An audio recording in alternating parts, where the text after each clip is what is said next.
اس نے مسلمانوں پر عقب سے حملہ کیا۔ اس نے برچھی سے مسلمانوں کو چن چن کر مارا۔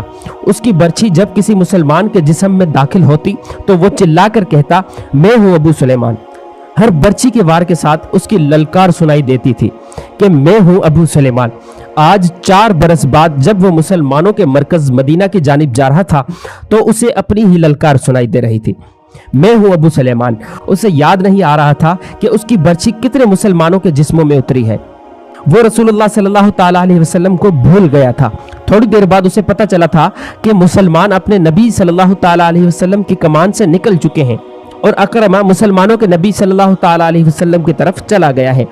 حقیقت بھی یہی تھی کہ رسول اللہ صلی اللہ تعالیٰ علیہ وسلم کی کمان ختم ہو چکی تھی اور معرکے کی صورتحال ایسی ہو گئی تھی کہ آپ صلی اللہ تعالیٰ علیہ وسلم مسلمانوں کو از سر نو منظم نہیں کر سکتے تھے، لیکن آپ صلی اللہ تعالیٰ علیہ وسلم اپنی اور اپنے ساتھیوں کی جان بچانے کے لیے میدان جنگ سے نکلنا بھی نہیں چاہتے تھے۔ حالانکہ صورتحال ایسی تھی کہ پسپائی کے علاوہ کوئی چارہ نہ تھا، لیکن آپ صلی اللہ تعالیٰ علیہ وسلم کسی بہتر پوزیشن میں جانے کی کوشش کر رہے تھے۔ آپ صلی اللہ تعالیٰ علیہ وسلم کو معلوم تھا کہ قریش آپ کو ڈھونڈ رہے ہوں گے۔ آپ صلی اللہ تعالیٰ علیہ وسلم کے گروہ پر بڑا شدید حملہ ہوگا۔ آپ صلی اللہ تعالیٰ علیہ وسلم ایک پہاڑی کی طرف بڑھنے لگے۔ آپ کے ساتھیوں نے آپ کو اپنے حلقے میں لے رکھا تھا۔ آپ تھوڑی ہی دور گئے ہوں گے کہ اکرمہ نے اپنے گھڑ سواروں سے آپ صلی اللہ تعالیٰ علیہ وسلم پر حملہ کر دیا۔ قریش کے ایک پیادے جیش کو کسی طرح پتہ چل گیا کہ رسول کریم صلی اللہ تعالیٰ علیہ وسلم پر اکرمہ نے حملہ کر دیا ہے، تو قریش کا یہ پیادہ جیش بھی آپ صلی اللہ تعالیٰ علیہ وسلم کے گروہ پر ٹوٹ پڑا۔ آپ صلی اللہ تعالیٰ علیہ وسلم اور آپ کے کسی ایک بھی ساتھی کے بچ نکلنے کا سوال ہی ختم ہو گیا تھا۔ آپ صلی اللہ تعالیٰ علیہ وسلم کے 30 ساتھیوں نے اور ان 2 خواتین نے جو آپ صلی اللہ تعالیٰ علیہ وسلم کے ساتھ تھیں، آپ صلی اللہ تعالیٰ علیہ وسلم کے گرد گوشت پوش کی دیوار کھڑی کر دی۔ خالد کو یاد آ رہا تھا کہ رسول اللہ صلی اللہ تعالیٰ علیہ وسلم جسمانی طاقت کے لحاظ سے بھی مشہور تھے۔ اس کا سب سے بڑا ثبوت یہ تھا کہ آپ صلی اللہ تعالیٰ علیہ وسلم نے عرب کے مانے ہوئے پہلوان رکانہ کو 3 بار اٹھا کر پٹخا تھا۔ اب میدان جنگ میں ان کی طاقت کے ایک اور مظاہرے کا وقت آ گیا تھا۔ گوشت پوش کی وہ دیوار جو آپ صلی اللہ تعالیٰ علیہ وسلم کے فدائین نے آپ کے ارد گرد کھڑی کر دی تھی، اسے آپ صلی اللہ تعالیٰ علیہ وسلم نے خود توڑا۔ آپ صلی اللہ تعالیٰ علیہ وسلم کے ہاتھ میں کمان تھی، ترکش میں تیر بھی تھے۔ اس وقت خالد مسلمانوں کے بڑے حصے میں الجھا ہوا تھا۔ اسے جب بعد میں رسول کریم صلی اللہ تعالیٰ علیہ وسلم اس قدر تیر چلائے تھے کہ ایک تیر چلانے کے لیے آپ نے کمان کو کھینچا تو کمان ٹوٹ گئی۔ آپ نے اپنے ترکش میں بچے ہوئے تیر اللہ تعالیٰ علیہ وسلم کے ساتھیوں کے تیر ان کے جسموں میں اتر کر انہیں واپس چلے جانے پر مجبور کر دیتے۔ اس صورتحال سے بچنے کے لیے قریش نے چاروں طرف سے تیروں اور پتھروں کا مینا برسا دیا۔